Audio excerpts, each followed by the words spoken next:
Pada kesempatan kali ini saya akan menyampaikan materi metodologi studi Islam yang bertema Islam dan Kebudayaan Indonesia. Pada bagian pertama, saya akan menjelaskan tentang persentuhan Islam dengan kebudayaan Melayu dan Jawa. Dalam Islam terdapat ajaran tauhid, suatu konsep sentral yang berisi ajaran bahwa Tuhan adalah pusat dari segala sesuatu dan manusia harus mengabdi diri sepenuhnya kepadanya. Di pesantren-pesantren tradisional Salafi, kalimat La ilaha illallah sering ditafsirkan sebagai berikut. Yang pertama, La maujud illallah, yang artinya tidak ada yang wujud kecuali Allah. Yang kedua, La maubud illallah, yang artinya tidak ada yang disembah kecuali Allah. Ketiga, La maksud illallah, atau tidak ada yang disembah kecuali Allah.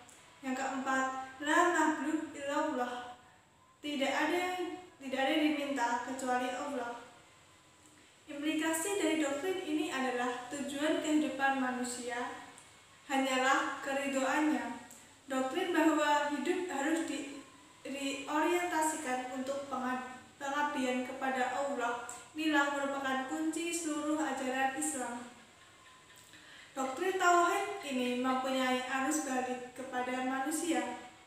Dalam banyak ayat Al-Quran, kita temukan bahwa iman yaitu keyakinan religius yang berakar pada pandangan teoristis selalu dikaitkan dengan amal manusia, yaitu perbuatan dan tindakan manusia.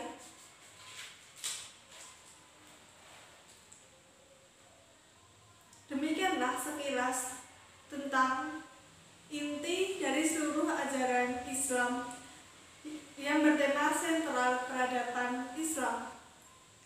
Dari tema sentral tersebut, dialentik antara nilai dan kebudayaan.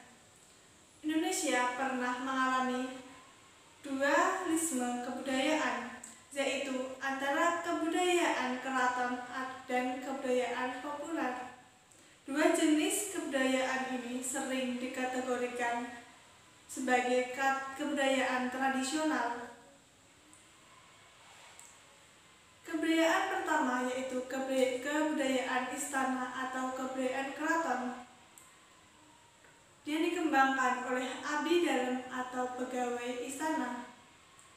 Mulai dari pujangga sampai arsitek, raja berkepentingan menciptakan simbol-simbol budaya tertentu untuk melestarikan kekuasaannya.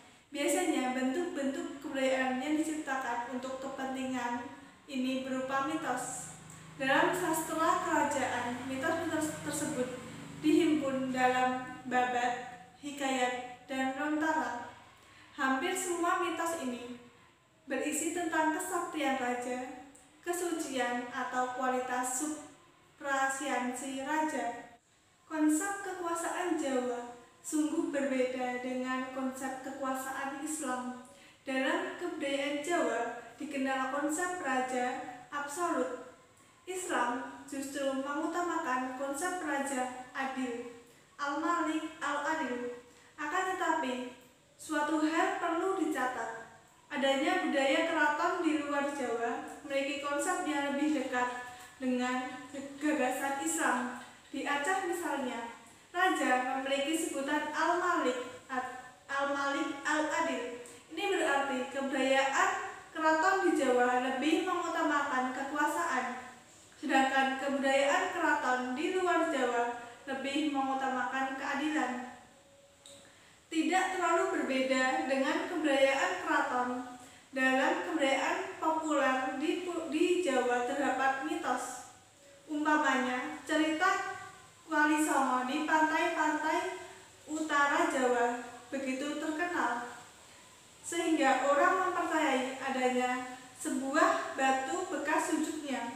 Karena kuatnya mitos yang terbangun, hingga sekarang ini mendengar adanya kiai-kiai sakti yang bisa melakukan salat di Mekah setiap waktu, dan dalam waktu sekejap ia kembali lagi ke pesantrennya. Pengaruh Islam dalam kebudayaan dapat ekspresi ritual seperti upacara pamewahan agar manusia mendapat mulia. Diadakannya upacara kelahiran, perkawinan, dan kematian. Selain itu, budaya Islam dapat dilihat dalam acara maulid, seni musik qasidah, dan gambus. Pada bagian selanjutnya saya akan menjelaskan tentang inovasi dan pengaruh Islam dalam sastra, seni, dan arsitek.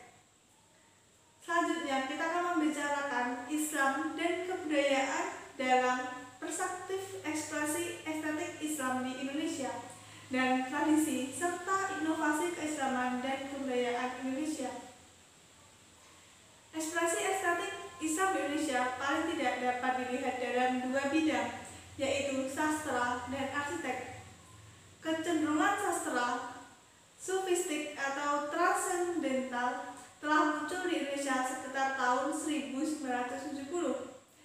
Kemunculan sastra berkecenderungan sofistik ditandai dengan karya-karya yang ditulis dalam tahun 70-an, di antaranya Goblo dan Alam Makrifah, Kuburan Cerpen Danarto, Khotbah di Atas Bukit karya Kunto Wijoyo, dan Arafah karya Fudoli Zaini.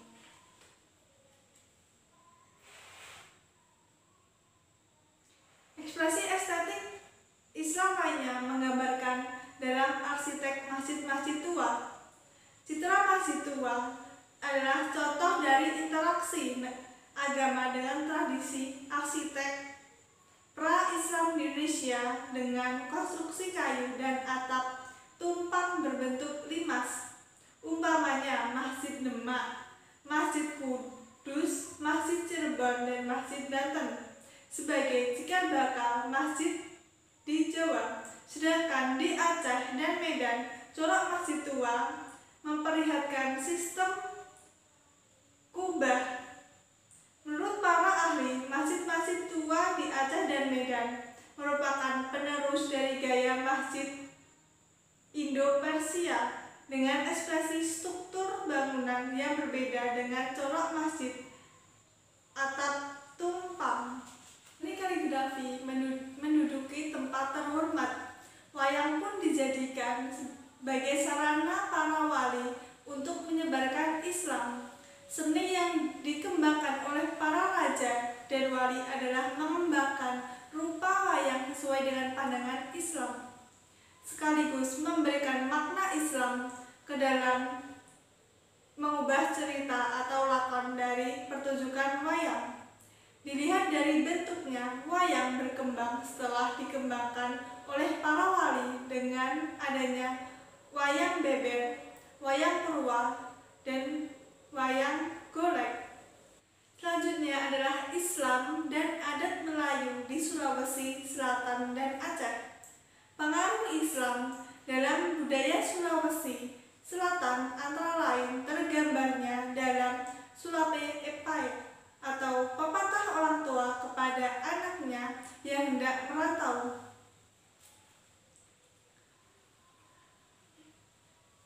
Halide menjelaskan bahwa Sulape Epai mengandung ajaran kepemimpinan. Seorang pemimpin akan sukses apabila memiliki watak dan sifat jujur, bijaksana, sabar, berani, ilmuwan, dan hartawan. Sahabat yang termasuk dalam Khulafaur Rasyidin merupakan simbol dari sifat-sifat tertentu.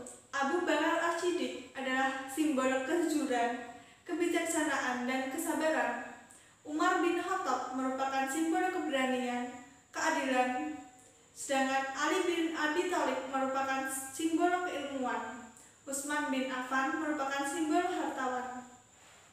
Sedangkan di Aceh, seperti yang dijelaskan oleh Haji Muslim Ibrahim, sistem kesenian di Aceh menurutnya hubungan antara seni, moral, dan syariat dalam Islam sangat erat dengan seni yang berawal dari hablum minallah dan hablum minannas. Oleh karena itu, kesenian Aceh telah terpadu dengan Islam dan berwujud dalam berbagai cabang. seperti sastra, seni tari, seni bangunan, dan seni pahat. Kesusastraan Aceh banyak berbentuk pepatah, pantun, syair, dan hikayat. Seni tari dan bunyi-bunyian di Aceh sungguh beragam. Di antaranya adalah jenis tari yang paling populer adalah sabrete, saman, didong, guel, po, taret, dan lain sebagainya. Sedangkan tarian yang menggunakan alat musik di antaranya adalah rapai pase, rapai badoh, rapai kulot, dan lain sebagainya. Itulah akulturasi Islam dan kebudayaan Indonesia yang didominasi oleh kebudayaan Melayu dan Jawa. Demikian materi yang dapat saya sampaikan kesempatan kali ini. Billahi taufiq.